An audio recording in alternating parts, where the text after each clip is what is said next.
Assalamualaikum warahmatullahi wabarakatuh. Hello everyone, welcome to our video.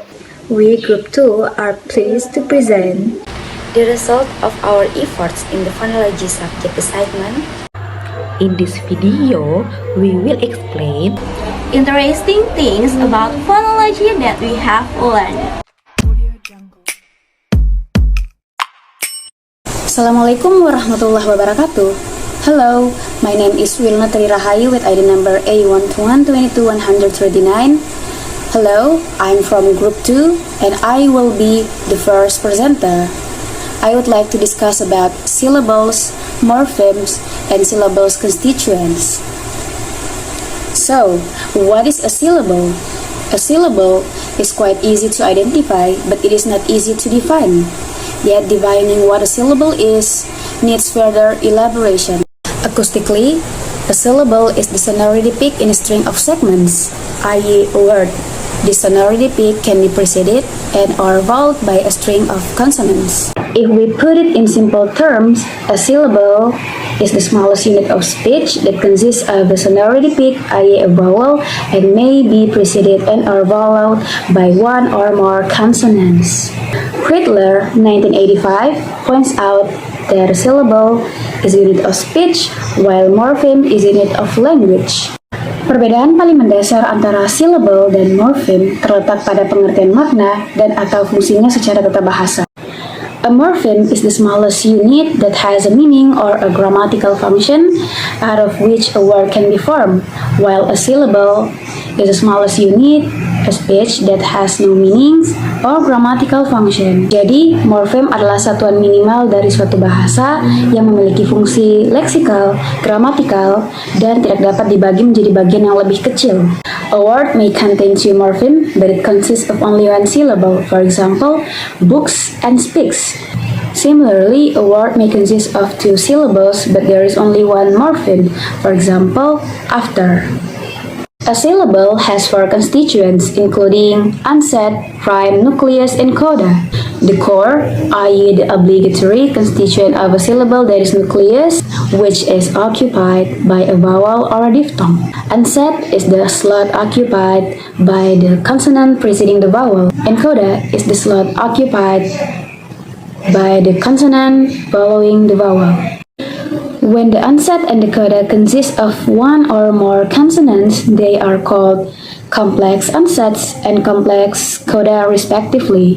The words jump and desk have complex codas, and the words blast and print have complex onsets and complex coda. It should be borne in mind that the terms of simple and complex are not determined by the spelling of a word. A syllable may be very simple, consisting of only the nucleus, a vowel, or a diphthong. In English, there are a few monosyllabic words that consist of only a vowel. For example, the first personal pronoun I and the indefinite article a. So that's all from me. Thank you. Okay, my name is Asmira with ID number A12122-156. I would like to explain about timing tier, melody tier, and syllables way. Okay, what is timing tier? Timing tier is the level where the length of segment is determined, usually called X level. A short segment has one X position and a long segment has two X position. Diphthongs are considered long segments so that they also have two X positions. Melody tier or the level is the level where individual sound is located. This level is covered by individual consonant and vowel sounds. Nah, jadi timing tier adalah level di mana panjang segmen ditentukan, biasanya disebut level X. Sedangkan melody tier atau tingkat segmen adalah tingkat di mana suara individu berada. Dan yang ketiga, bobot suku kata atau syllable weight adalah konsep bahwa suku kata berpola bersama menurut jumlah dan atau durasi segmen dalam waktu. The weight of a syllable refers to whether it is heavy, also called long, or light, also called short. The notion of syllable weight is determined of the basis of the number of segments dominated by the rhymes note. With respect to weight, syllable can be grouped into light syllables and heavy syllables. A syllable is called light if the nucleus is a short vowel and there is no coda. A syllable is called heavy if the nucleus is a long vowel, a diphthong, a short vowel plus a coda, a long vowel plus a coda, and a diphthong plus a coda. Other than these two words, like syllables can be found in entire bisyllabic or polysyllabic words. Contoh like syllable yaitu kata repeat, repeat, dan contoh heavy syllable seperti kata go, go. Selain diklasifikasikan sebagai suku kata ringan dan berat, syllables juga dapat dikelompokkan menjadi suku kata terbuka dan tertutup. A syllable is called open if it contains no coda consonant, and it is called closed if it has a coda consonant. Nah, contoh open syllables yaitu kata sky, dan contoh kata closed syllables yaitu kata hell. Nah, jadi sebagai kesimpulan, tingkatan waktu adalah tingkatan di mana panjang segmen ditentukan. Panjang segmen ditandai dengan posisi X. Satu posisi X berarti segmen pendek, dan dua posisi X berarti segmen panjang. Tingkatan melodi adalah tingkat di mana segmen individu ditempatkan, suku kata diklasifikasikan menjadi suku kata ringan dan suku kata berat. Singkatnya, suku kata ringan adalah suku kata yang sajaknya tidak bercabang. Sedangkan suku kata berat adalah suku kata yang sajaknya bercabang.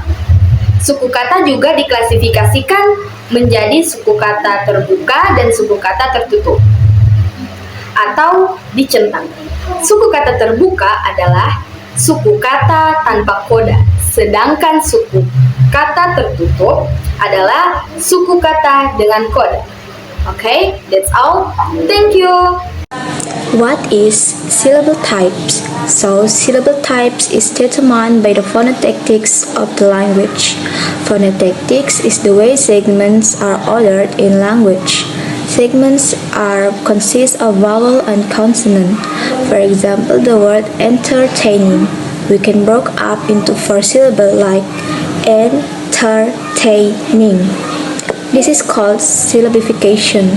So, syllabification is a process of breaking up words into a syllable. Next, we talk about syllable structure. First, we have a symbol that called sigma, which is going stand for syllable. And then, the sigma is broken up into 2 main parts that call onset and rhyme. Next, the rhyme broken up into 2 parts that call nucleus and coda. Onset takes whichever consonant is before the vowel, and then nucleus is stand for V or vowel, also called the highest sonority or loudness. Coda take whichever consonant is there after the vowel. Important, the only obligatory part in the syllable is the nucleus, that every syllable must have a nucleus. We can give a word like cat. Don't forget the transcription tool. The vowel part is nucleus, and the t we put in the coda, and then k we put into the onset. So we can say here, the onset can be optional, the coda can be optional too, but we can have only one nucleus and nucleus is obligatory. So I will continue explain the material about sonority scale and the sonority sequencing generalization. So, what exactly is the sonority scale? Well, in linguistics, the sonority scale is a way of ranking speech sounds based on their relative loudness or sonority. The scale goes from low sonority to high sonority, with vowels being the most sonorous sounds and stops being the least sonorous. Here's a simple diagram of the sonority scale.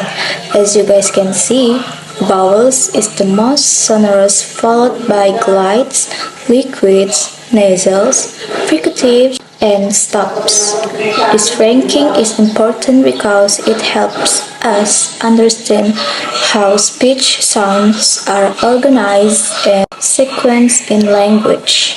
The sonority scale is like a ladder, with the least sonorous sounds at the bottom and the most sonorous sounds at the top. At the bottom, we have voiceless stops like p, t, and k.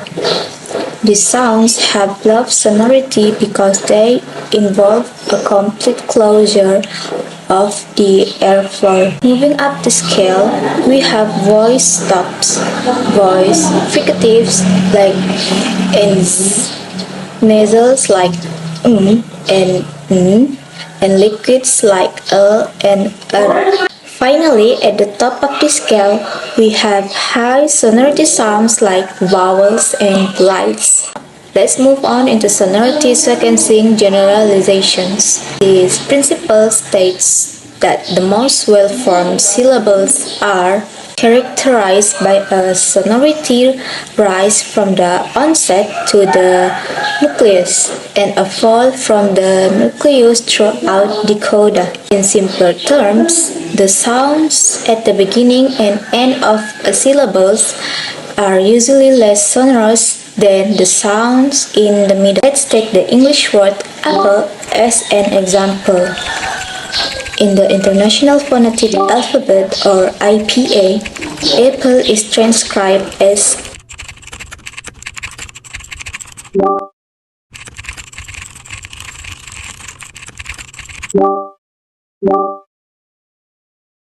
the first syllable starts with the vowel sound A, which is the peak of sonority. Next, P. This voiceless bilabial stop.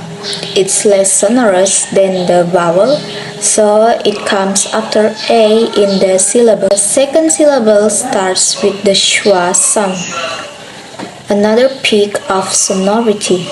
Next, this is a voice alveolar lateral approximant.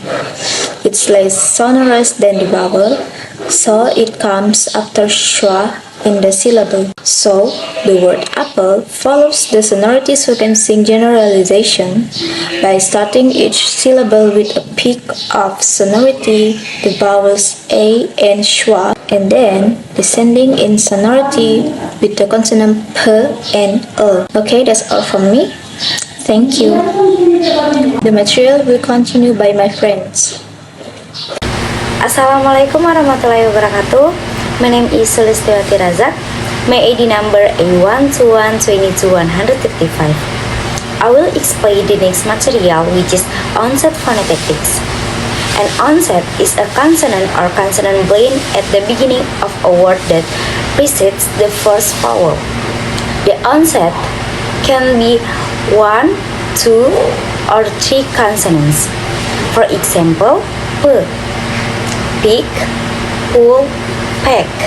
In English, no words begin with sh or n. These two sounds can only occur in codas. English also poses a strict restriction to the number of consonants that can occupy onsets. The maximum number of segments in onset is 2. For example, the monosyllabic words leg, try, crop, etc. To the extent that there are more than two segments in onset, i.e., there is an extra segment, the extra segment must be S. In conclusion, we can say that every consonant segment of English, except and sh, can stand word initially. Yet, only absence can serve as the first segment in word initial consonant clusters. If the first segment of the clusters is an absent other than S, the second segment will be an approximant L, R, W, or Y. If the first segment in the clusters is S, the second segments can be a forced stop, a nasal, or an approximant. If there are two segments in the onset, the first segment will be S, the second segment is a forced stop, and the third segment is an approximant. Jadi, kita dapat mengatakan bahwa setiap segmen konsonan dalam bahasa Inggris kecuali and sh dapat berdiri sebagai kata pada awalnya.